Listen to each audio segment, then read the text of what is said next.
So we have many form plugins in WordPress. There are so many form plugins. So Yeah, I'm hearing you. yeah, we have so many form plugins in WordPress, and to find any form plugin, you can just type into, you go to add new, then under the search, in the search you just type in form, then it will bring out every related form plugin.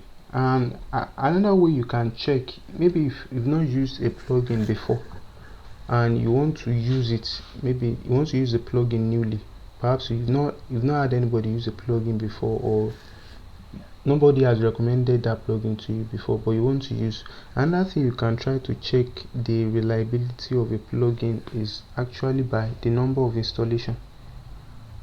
The number of, can you see this? The number of installation, because what that tells you is that there is a higher user base for that particular plugin. So if you run into any bug or any error or any problem with the plugin, you can actually easily find a solution online, because more people are using it.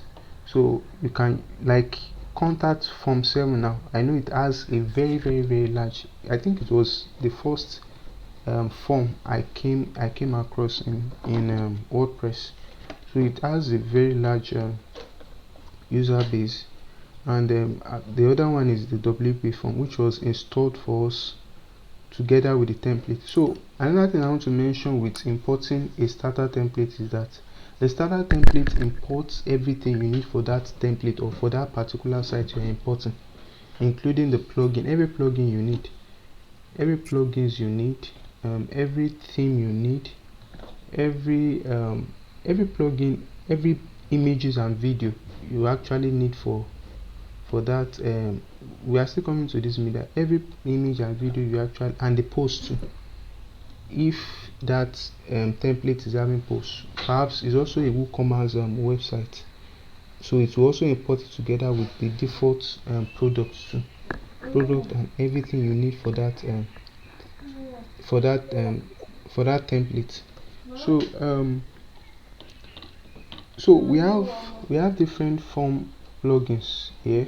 So you can check by the if you have not used anyone before, you can just check with the user base of that plugin, and just read the description. And if you are not still satisfied with that, you can check more details. So a it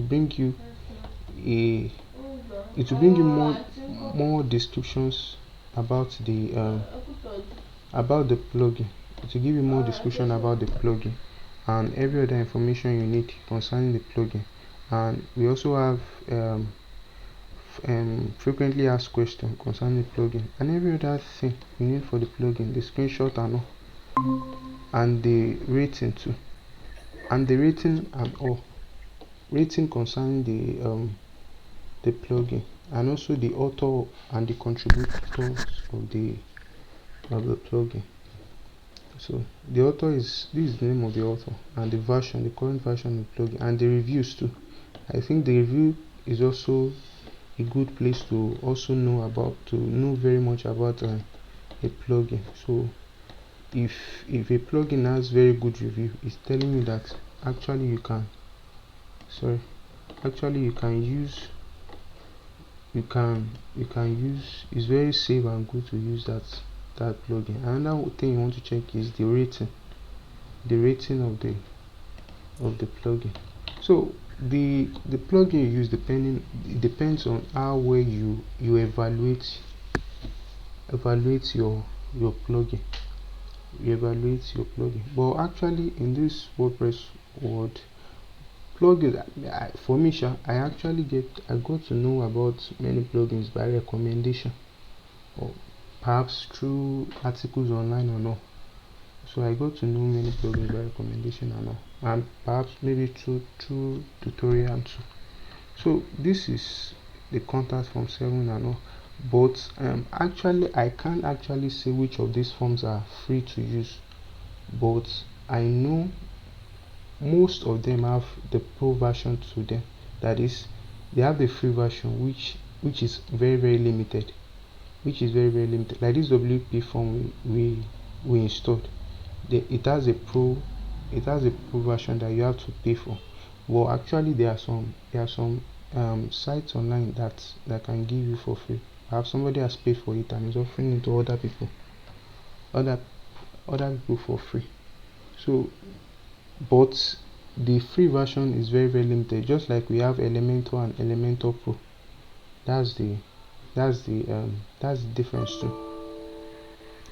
That's the difference too. So I will try to install this contact form 7, and also sorry.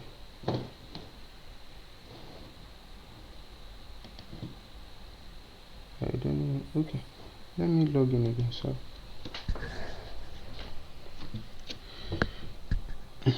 Okay, I will install this contact form 7 and activate.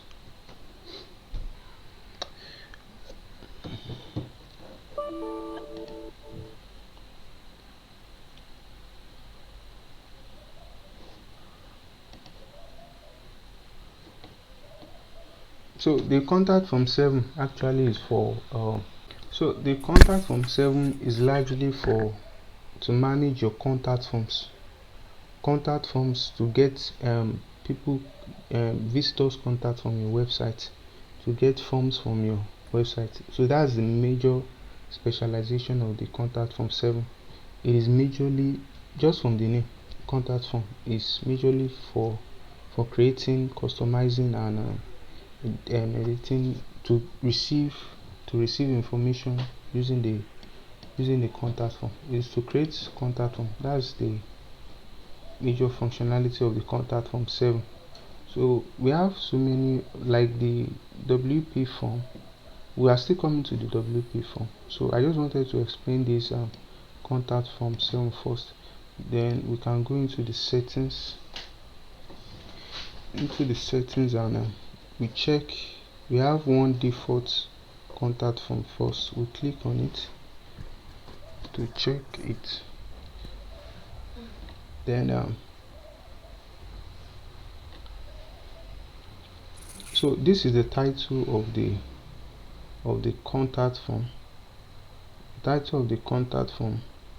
Then here we have what we call the label. Okay, this, I think this is in a HTML code.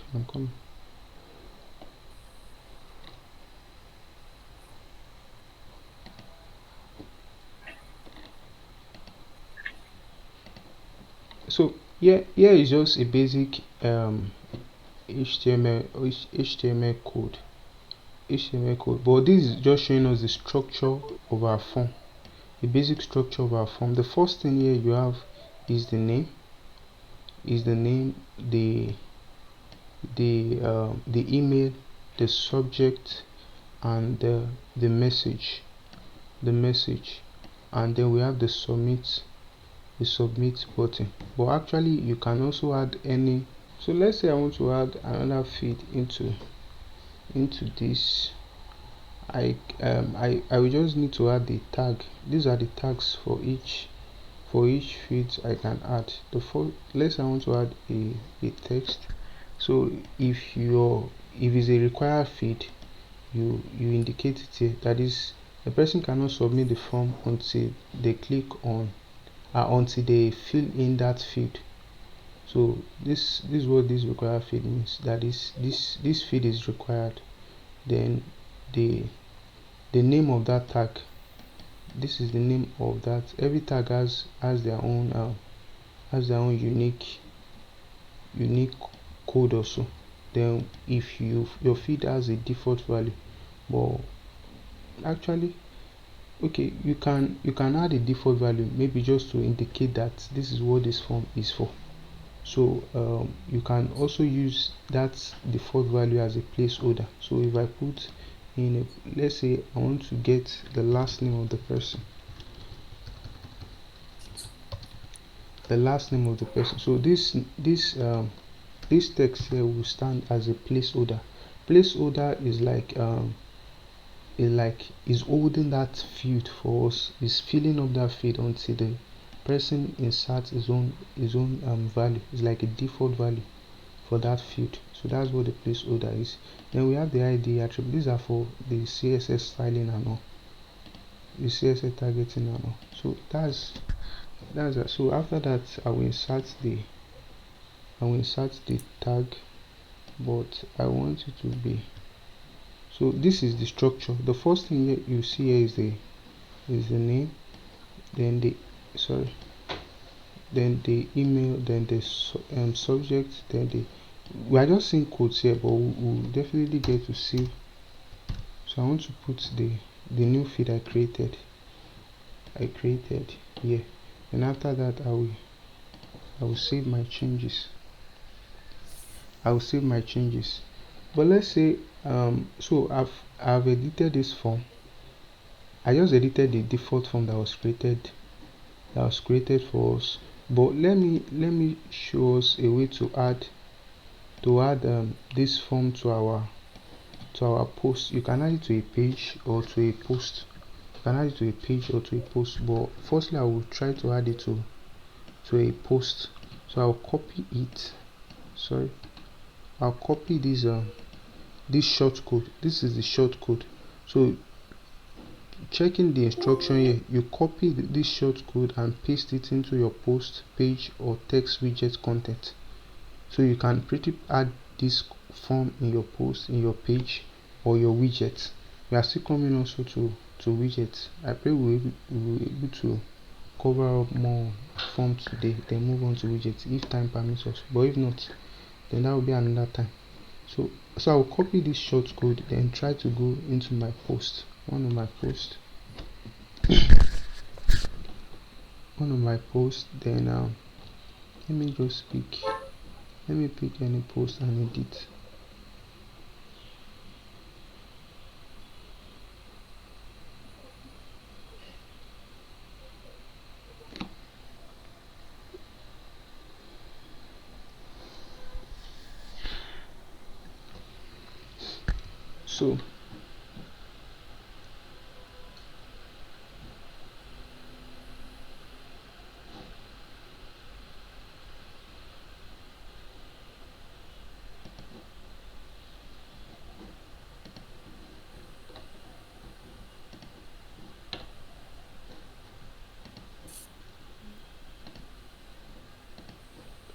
So let me go down and add another block here to my post, so I can try to search form also.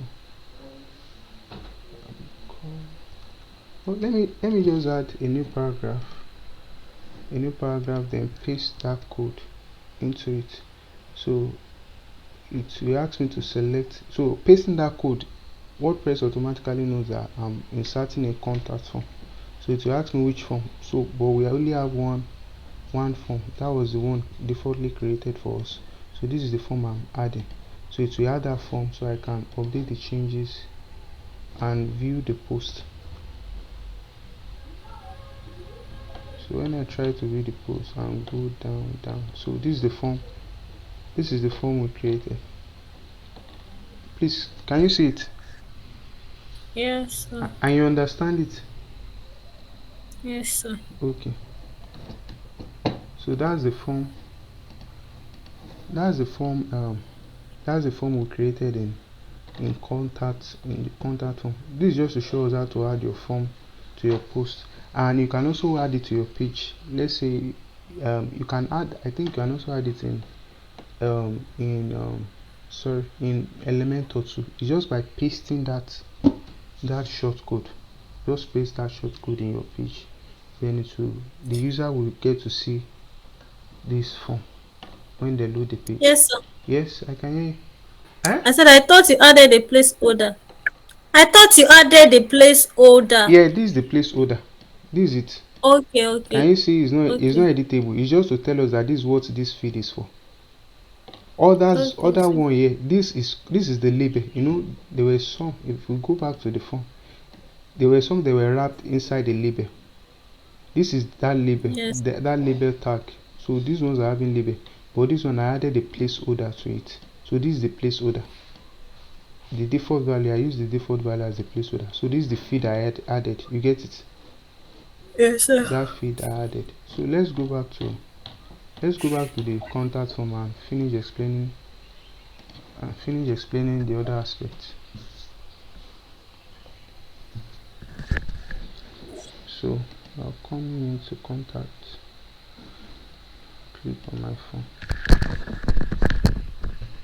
So you can add many fields. These are the tags for the field. You can add the text, plain text, just like I added here. You can add an email field. This is an email field. So if I click on this and create that tag, so that tag will give us something similar to this, but this does not have a placeholder. Sorry. So this is the label I was talking about. So they are wrapped in the label. So this is that label we are seeing for each of those fields. You get it? Yes, sir. Yeah. So these are the labels. So you can also add a URL feed. URL feed, a number feed, a date feed, and a text area feed. A text area feed allows for more text than a normal text feed.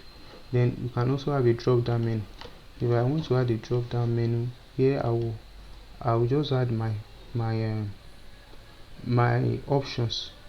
So I can make it required or just I can make it required or not. So to add options, that is options that people can pick from in a drop down. So let's say these are the first option they will see there is select country, so something like select country. So the placeholder and the placeholder will also be part of the options here, because that's the first thing they will see on the drop down. So select country. So then after I go to the next line, that means I'm going to another option. Looking at this instruction, you're saying one option per line. You get it? Yes, sir. Yeah, so one option per line. I'll go to, so I can see Nigeria, England, England, let's see, Cameroon, Ghana, Canada, then Germany. So then after that, so I can allow for multiple selection, that is somebody can pick more than one or not.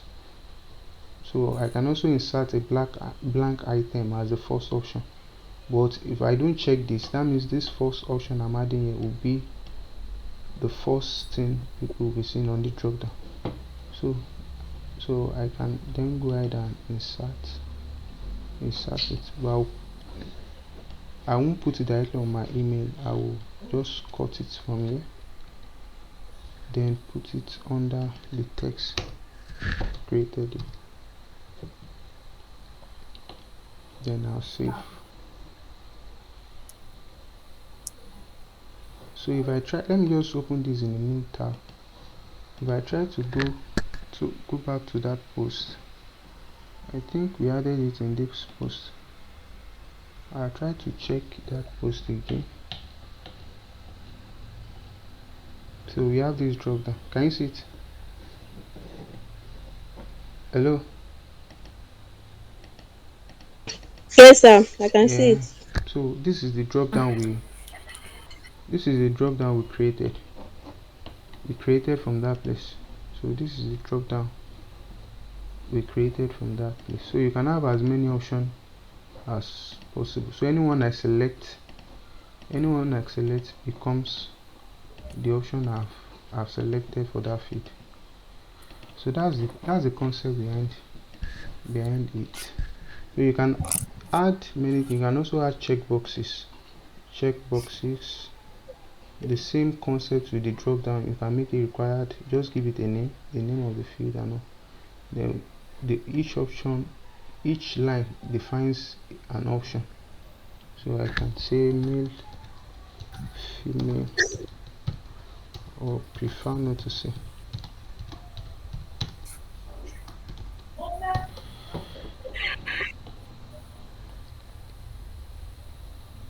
So wrap each item with a label item. Yeah, so each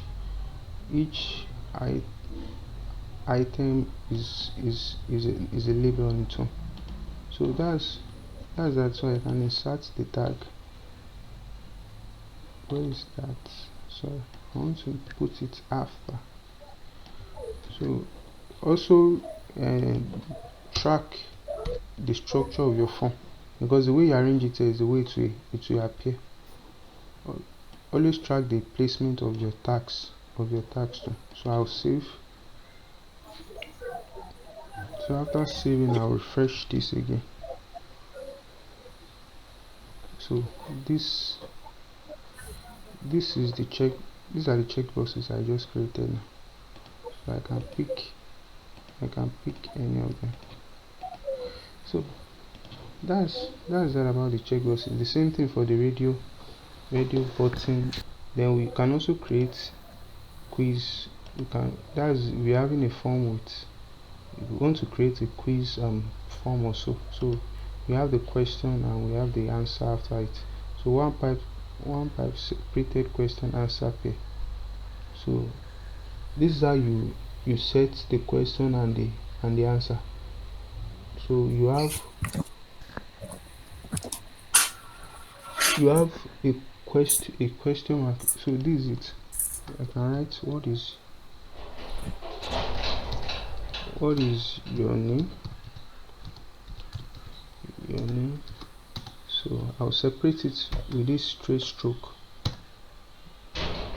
Then you can say Matthew. So I will insert the tag. Sorry, stick cut and paste it. So we'll save it and see how it looks like. So I'll refresh this.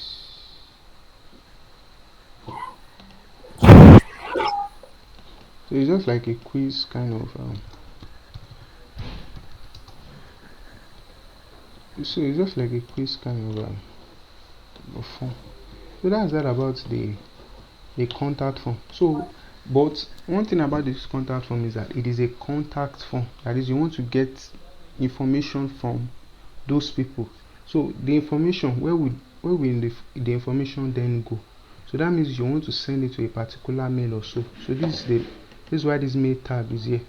So you are sending the email, every information you get from the contact form. That is when each user fill in this form here.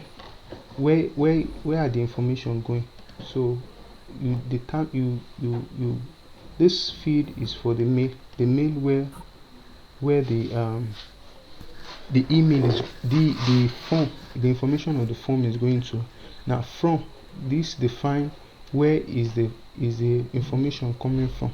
So you can pretty write anything here. So you can write, okay, but defaultly it will just generate the domain and the email handler of your website, so that you can know that this information is coming from my website. And you can also write your own custom title here. So you can write something like my website contact form, something like that. Then after that, you can add some additional header like, okay, this information is coming from my contact form, from the contact form on my website, something like that. Then the body gives you everything from the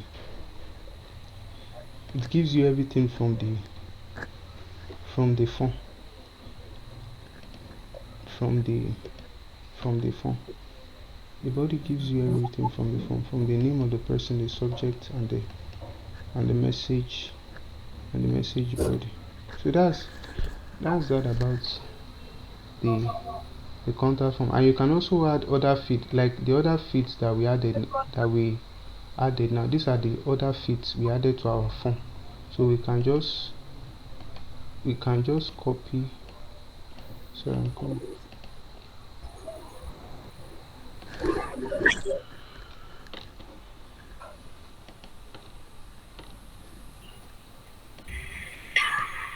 So I can just copy all this and paste it also in the form, so that I can receive them with in the body of the form. So I can receive them in the body of the form. So then the message, this message are the message people get from any action they make on the form. So you have different kind of message you can send to the person. So now after the person was able to successfully submit the form, this is the message they will receive. So you can edit this message and write your own message there. So if there was a failure during filling the form, so you just write your own custom message here. But these are the default message that are there. So if there was an error validating something out of perhaps the email or so this message shows up. So if the submission was referred to as spam, so there are different kind of message you can send out. If your form has to do with file upload,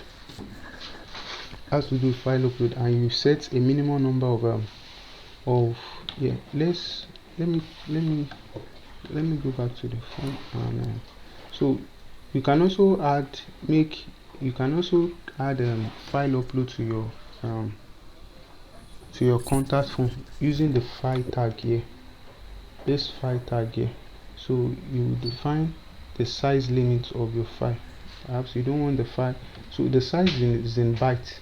You don't want your file to be more than 2 MB. 2 MB is about 2000. Yeah. Okay, that's 2000 kilobytes. Yeah, but I don't know how many bytes that is.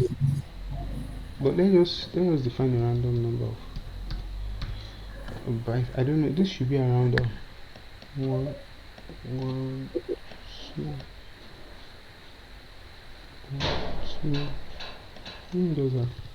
It should be around 2 MB or so. I'm not really sure. So you can define acceptable file type, that is the file extension, either JPEG, and all. Let's say I just want an image, a JPEG image, or I can also accept PNG, and I can insert my tag. I just copy and also paste it, and then I'll save. So if I try to load my post, so this is the option for the person to choose the file they want to upload. So they can go ahead and pick any. So let me try to upload an image. Let me try to upload this image. So it allows me to upload because it's a JPEG. So but in the process of submitting, if it is not within the condition I've set in my tag options, it will not allow me to upload it. But this is an option for us to select the file we want to upload.